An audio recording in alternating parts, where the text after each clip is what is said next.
Avis vascular centre మన దేశంలోనే the best varicose vein hospital.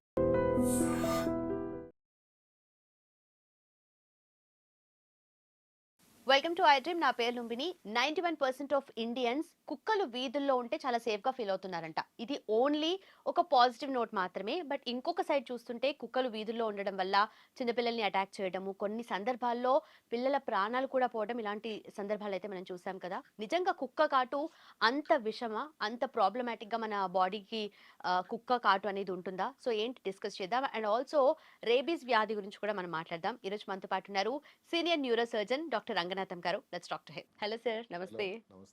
Sir, ఈ మధ్య కాలంలో స్ట్రీట్ డాగ్స్ సంఖ్య పెరుగుతుంది. అండ్ కొంతమంది ఏంటంటే స్ట్రీట్ డాగ్స్ ఉండడం వల్ల అది సేఫ్టీ అని ఫీల్ అయ్యే వాళ్ళు కొంతమంది ఉన్నారు, ఎందుకంటే దొంగల బారి నుండి కాపాడతాయని చెప్పేసి. ఇంకొక వైపు చూస్తుంటే అటాక్స్ చేయడము, చిన్నపిల్లల్ని చాలా కేసెస్ మనం ఈ మధ్య కాలంలో చూసాము. చిన్నపిల్లల్ని కానీ లేదంటే వెహికల్స్ మీద వెళ్ళే వాళ్ళని అటాక్ చేసి అవి కొరికి చంపేస్తూ ఉన్నాయి లిటరలీ చిన్నపిల్లల్ని. అలాంటి సందర్భాలు కూడా మనం చూసాము. అయితే ఓవరాల్గా కుక్క కాటు వేస్తే ఎలాంటి బాడీలో ఎఫెక్ట్స్ జరుగుతాయి అండ్ మనిషి చనిపోయే వరకు కూడా అంత ఎఫెక్టివ్ ఉంటుందంటారా? ఇప్పుడు కుక్క కాటే సంగతి తీసుకోండి. హైదరాబాద్ నగరం తీసుకోండి. 2019లో అసలు చాలా తక్కువ ఉన్నాయి. 2022లో అయితే దగ్గర 31,000 ఉన్నాయి. 2024కి ఎంత నంబర్ తెలిసింది? 42,000 అయ్యాయి. మీరు కుక్క కాటు నుంచి వచ్చే వ్యాధి అడిగారు. దాన్ని రేబీస్ అంటారు. అంటే రేబీస్ వైరస్ వల్ల సంక్రమించే వ్యాధి. ఒక్కసారి వ్యాధి లక్షణాలు కానీ కనబడితే తర్వాత మాట్లాడుకుందాం డీటెయిల్స్. ప్రాణాపాయం 99%. చాలా ప్రమాదం. అలాంటిది ఒక 4 సంవత్సరాల క్రితం హైదరాబాద్ నగరంలో మరణాలు రేబీస్ వ్యాధి వల్ల 8 మంది. ఈ లేటెస్ట్ స్టాటిస్టిక్ ప్రకారం ఎంతమంది చనిపోయారంటే మీరు ఆశ్చర్యపోతారు. 32%. అంటే సంవత్సరానికి 100% పెరుగుతుంది. ఇప్పుడు కొంచెం భారతదేశానికి మనం వెళ్దాం. భారతదేశంలో చూసుకున్నట్టయితే దగ్గర 3.7 మిలియన్లు కుక్క కాట్లు భారతదేశం అంతా రఫ్గా. ఇప్పుడు లేటెస్ట్గా 4 మిలియన్లు అయిపోయింది. అంటే ఈ కుక్కల తాలూకా సంఖ్య పెరిగిపోయింది. ఎంతవరకు అంటే భారతదేశంలో అత్యున్నత న్యాయస్థానం సుప్రీంకోర్టు వారు ఈ మధ్య కాలంలో దానికి కొన్ని నిబంధనలు, కొన్ని కట్టుదిట్టం నిబంధనలు విధించారు. అంటే అక్కడ సుప్రీంకోర్టులో దీన్ని విచారణ చేయాల్సినంత విషయం కింద పరిగణించింది. కొన్ని నెలల క్రితం పార్లమెంటులో, చట్టసభలో ఈ కుక్కకాటు గురించి, ఏదైతే వాడుతున్నటువంటి టీకా గురించి, దాని గురించి కూడా డిస్కషన్ జరిగింది. అంటే ఎంత ఇబ్బంది అయిపోతుంది అన్నది మన అందరికీ దానివల్ల తేటతలం అవుతుంది. ఇప్పుడు వీధి కుక్కల వల్ల ఏంటంటే ఇబ్బంది అన్నది సహజం. ఈ మధ్య కాలంలో ఏదో ఒక చిన్న రిపోర్ట్ వచ్చింది. ఎక్కడ? కలకత్తా నగరంలో ఒక రోజు క్రితం జరిగింది. హైదరాబాద్లో అయితే ఒక చిన్న బాలుడికి చెవు తినేసి చాలా కాట్లు పడిపోయింది, హాస్పిటల్ అడ్మిట్ అయి ఉన్నాడు, ఇబ్బందిలో ఉన్నాడని ఒక న్యూస్ అయితే, రెండోది ఏమిటి, కలకత్తాలో ఒక అప్పుడే పుట్టిన పసికందిన ఆ తల్లి ఏదో కారణం వల్ల వదిలిపెట్టేసిందట. వదిలిపెట్టేసిన తర్వాత ఒక కుక్కల వలయం చుట్టూ దగ్గర 10 కుక్కలు, వీధి కుక్కలే, కాపలా కాసి బిడ్డకి ఏం కాకుండా ఉండి, బిడ్డను ఇబ్బంది పెట్టకుండా, కరవకుండా ఎవరో మహాతల్లు వచ్చి రక్షించినంత వరకు చేసిన ఆ సంఘటన అసలు సోషల్ మీడియాలో వైరల్ అయిపోతుంది. అంటే ఇప్పుడు ఏదన్నా విషయానికి మంచి చెడు ఉన్నట్టుగానే అసలు కుక్కలు చేసేయాలంటే ఒక పక్క నుంచి పెద్ద రభస అవుతుంది కుక్కల గురించి. ఇప్పుడు కుక్కల గురించి వచ్చే వ్యాధి మనం అనుకున్నట్టయితే అసలు కుక్కల సంఖ్య ఎంత పెరగడానికి కారణం ఏంటి మీరు ఆశ్చర్యపోతారా? ఏం కారణం అంటే రాబందుల సంఖ్య తగ్గిపోయింది. కుక్కలకి ఈ రాబందుల లింక్ మీరు అడగండి. ఇప్పుడు పూలలో కానీ పట్టణాల్లో కానీ జంతువుల కలేభారాలు ఉండి జంతువులు చనిపోతాయి.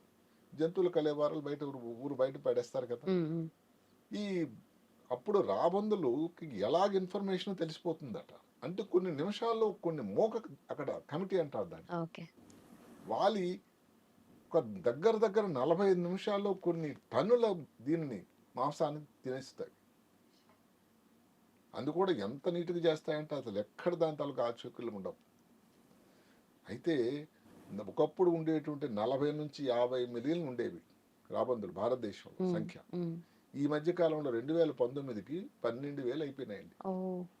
అంత తక్కువ అయిపోయింది. ఎందుకు కారణం అంటే చాలా ఇబ్బందికరమైన కారణం డైక్లోఫెనాక్ అనే ఒక మందు.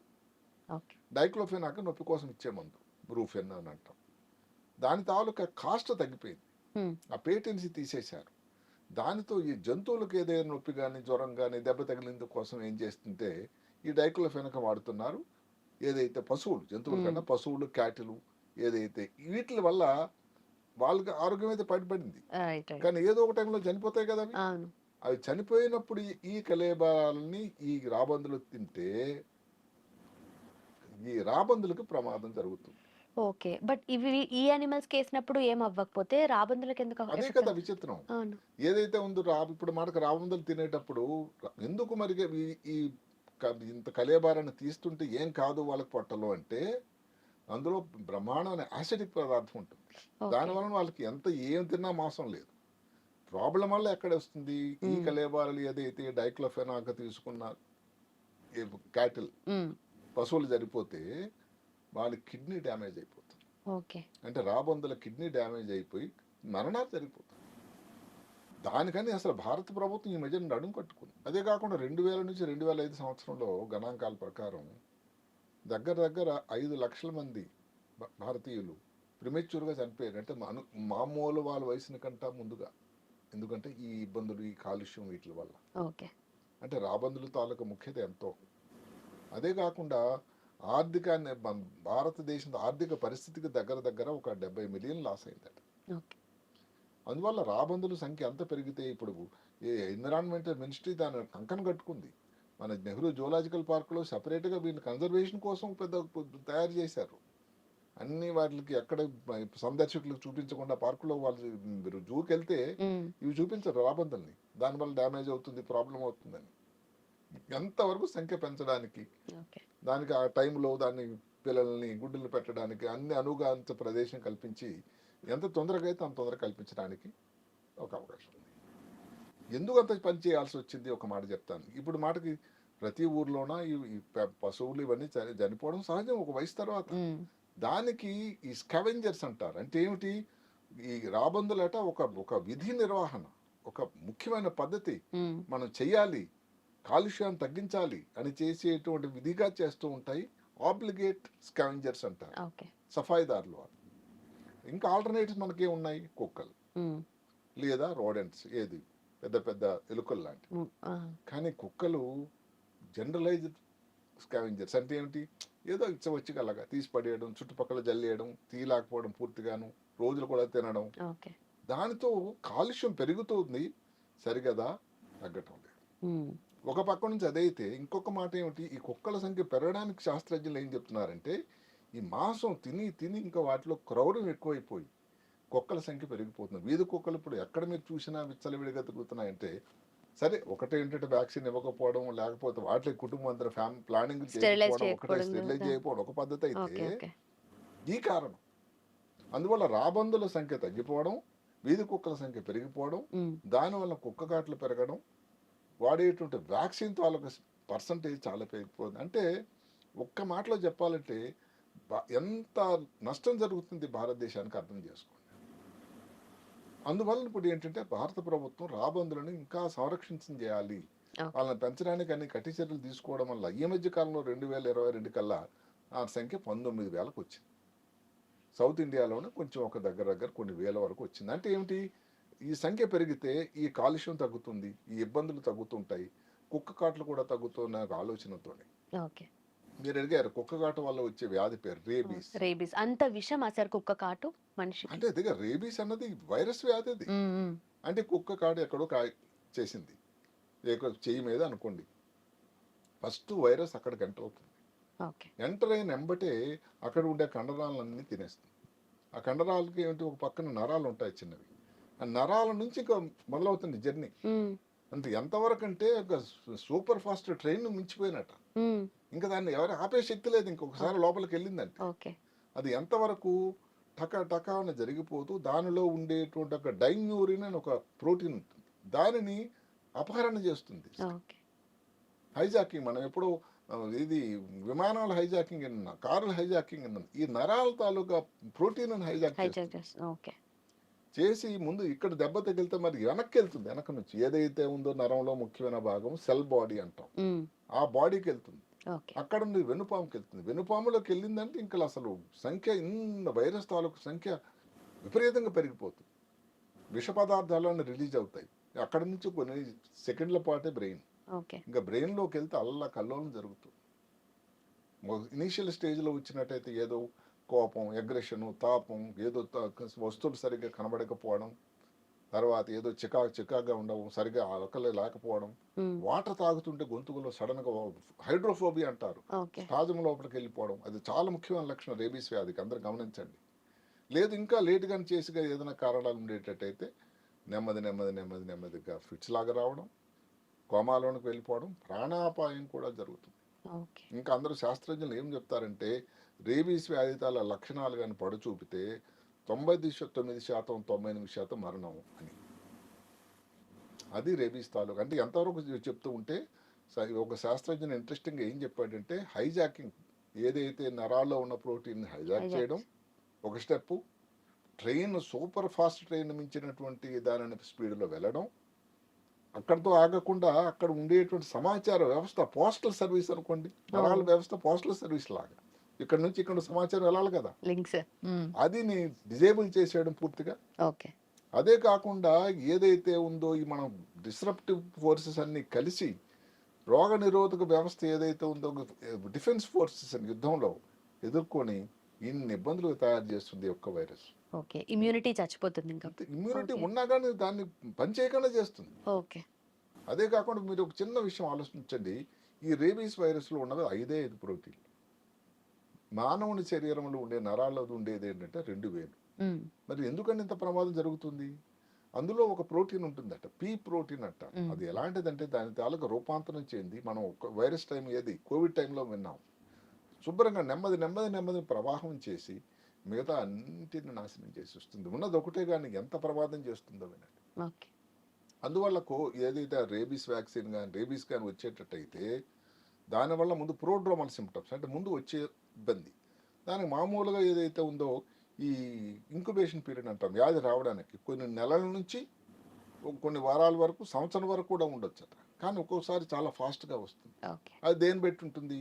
ఇప్పుడు నిన్న పిల్లాడిది చెవు తినేసింది, కొరికేసింది, చాలా కాట్లు, నంబర్ ఆఫ్ బైట్స్ ఎక్కువ ఉంటాయి.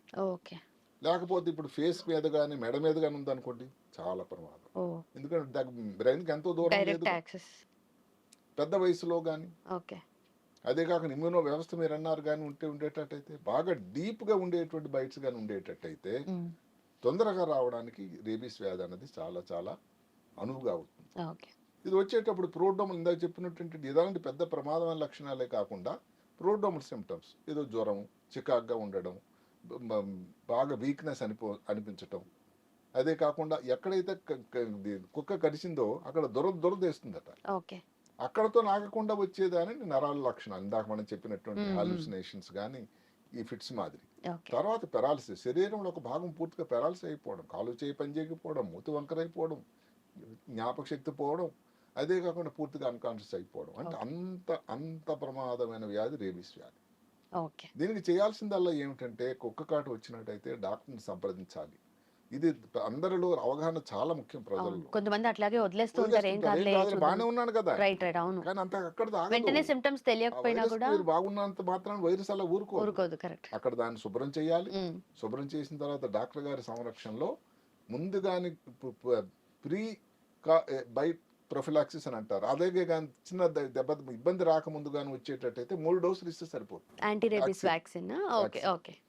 ఒకటో 0 మొదటి రోజు నాడు, తర్వాత 1వ రోజు, 21వ రోజు కొంతమంది చెప్తారు. అదే కానీ 4 డోసులు ఒక్కొక్కసారి కానీ బయట వచ్చేసి ఇబ్బందులు వస్తున్నాయనేటప్పుడు అన్నా కానీ అది కొంచెం చీప్. అది ప్రతి హెల్త్ సెంటర్లో కూడా వ్యాక్సిన్ ఉంది. ఇంకోటి రేబీస్ మోనోక్లోనల్ యాంటీబాడీ అని ఉంది, అది కొంచెం ఖర్చుతో కూడుకున్నది. అది ఎక్కడ అంటే ఎమర్జెన్సీ, అప్పటికప్పుడు. ఇప్పుడు వ్యాక్సిన్కి దీనికి తేడా ఏమిటంటే వ్యాక్సిన్ ఇచ్చిన తర్వాత శరీరంలో యాంటీబాడీస్ తయారవ్వాలి, అంటే ఎదుర్కొనేటువంటి శక్తి వచ్చే కణాలు, అది టైం పడుతుంది కదా. ఈ రేబీస్ మోనోక్లోనల్ యాంటీబాడీస్ ఏమవుతుంది, రెడీమేడ్, ఇలా ఇచ్చారు మీరు రెడీ అయిపోతుంది వ్యవస్థ. అది ఎవరికి తొందరగా కానీ దాని యాక్షన్ కావాలన్నా, పెద్ద వయసులో కానీ, లేకపోతే ఇమ్యూనో డిప్రెషన్ ఏదైతే ట్రాన్స్ప్లాంట్ అయింది, షుగర్ ఉంది, బీపీ ఉంది, ఇలాంటి వాళ్ళలో కానీ ఈ యాంటీ రేబీస్ ఇమ్యూనోగ్లోబులిన్ కానీ ఇచ్చినట్టయితే దాని ఇబ్బంది రాకుండా ఉంటుంది. ఓకే. మొత్తం మీద ఏదైనా కానీ అదే కాకుండా అన్నిటికంటే ముందుగా అవగాహన లోపం ఒకటి, నన్ను చెప్పుకున్నట్టు ఏమవుతుంది అని ఒక ధీమా, వ్యాక్సిన్ తీసుకోకపోవడం, తర్వాత ఒకసారి ఒక రోజు డోసు తీసుకుని వ్యాక్సిన్ తర్వాత వెళ్ళకపోవడం. ఓకే. దానికి ఒక నిర్దిష్టమైన ఒక డోస్ ఉంది, 3 సార్లు కానీ 4 సార్లు కానీ, అది మీరు ఆలోచన, మీరు ఇష్టం వచ్చిన బట్టి వెళ్ళడానికి లేదు అది. Correct. అందువల్ల ఈ రేబీస్ వ్యాధి నుంచి బారి పడకుండా ఉండాలంటే మీకు ఒక్కొక్క గాటి తెలిసిందనంటే ఎవరో డాక్టర్లు వచ్చి మీ ఇంటికి వచ్చి వైద్యం చేయలేరు కదా. దయచేసి గమనించండి, డాక్టర్ గారిని సందర్శించాలి. ఇది ప్రైమరీ సెంటర్లో తెలంగాణ రాష్ట్రంలో అన్ని దగ్గరలో కూడా వ్యాక్సిన్ అవైలబుల్గా ఉంది.